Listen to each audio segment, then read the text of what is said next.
All right, welcome guys.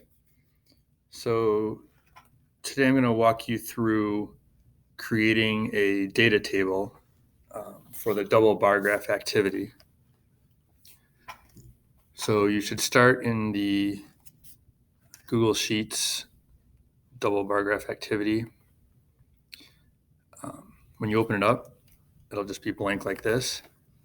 So you're going to start making your data table. Now I'm going to leave a row for a data table caption. I'm going to leave a row for the headers for the columns. So I'm going to start the third row or the third row down. All right, so type in January and then go to the next row, type in February.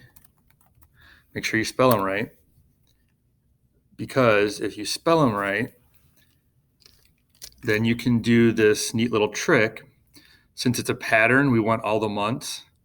What you can do is you can go highlight January, February, okay? Then hold your cursor over this little box in the lower right corner until it turns into that, like a little bullseye, right? Then you click and drag while you're holding down, and you drag down, okay? And you drag down until you get down to December. If you don't reach December, then just keep dragging. You can keep dragging down more like that. Okay, if you go too far or something, you can always undo and then redo it if you need to. So you should have all the months listed like that. All right, then go to the next column here. And in the second row, still leaving room, we're going to enter 2008. Oops. And go to the next, the C column, and enter 2009 for those headers. All right. Now all you're going to do is enter in the data for each column.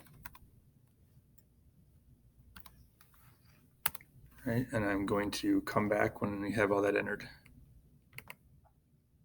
Okay. Once you have all the data entered, it should look something kind of like this. All right. Notice that a couple of your numbers, even if you typed in the 0.0, notice that a couple of the numbers just have the whole number, not the 0.0 on them. So sometimes in science, we want to show that decimal place, even if it's a 0. So to do that, here's what we do. You go up and you click on the cell, the one with 63 in it, and you go up here to the toolbar and you find the one that says increase decimal places. We want another decimal place, and all I do is click on that. And you can see it gives me the 63.0. So we're going to do that with the 47 as well. All right. So after that, your data table should look like this. Now, we've got all the data in there, all the info. Now it's just a matter of sort of making it look good, like if we're going to actually put this into a paper as a data table or something. So there's some stuff we can do. I'm going to highlight all my data in the chart here. Okay. I'm going to put borders around all of it. So that's this thing right here, borders. Okay.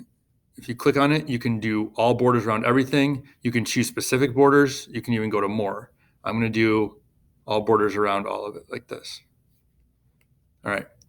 I also, to make it look a little better, I'm going to center everything in the cells themselves. Okay, so that looks good. Now to make my headings a little different up here, I'm actually going to highlight those two cells and I'm going to bold those, just so you can tell the difference a little bit between them. Okay. So there, so my data table looks something like that. Now we would also want a caption for the table so people understand what they're looking at. All right, so what I'm going to do is I'm going to highlight the top 3 cells in the top row, and I'm going to merge those cells together. It basically makes it all one big cell, like that. Then I'm going to go here, and I'm going to type average monthly temperatures. Okay. Now we need the label. We need to know what label we're using for these temperatures. We're using Celsius, we're using Fahrenheit, whatever. So this is degrees Fahrenheit. Now, unfortunately, in Sheets, there is no degree symbol to insert. So we got to do a little work to get that. Here's how we do it. Open up a new tab, go to Google, and just search degree symbol. Okay. When you search degree symbol, this will pop up. Now all you have to do is find the degree symbol. Okay, now I don't want to use that because that's on a link. So I'm just going to scroll down until well, let's see.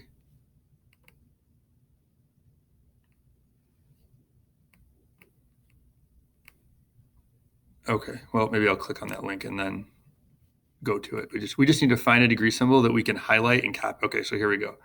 So I'm just going to highlight this, just the degree symbol itself, and I'm going to copy it by hitting Control C.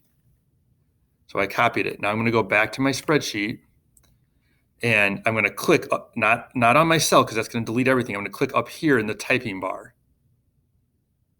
Okay, now I want a parenthesis and then my degree symbol. To paste it, I'm going to hit Control V. Now I have my degree symbol, and I can finish up with my capital F for Fahrenheit and parenthesis. There we go. Okay. And if you want to, you can, it's lagging. We can center the caption as well, and your data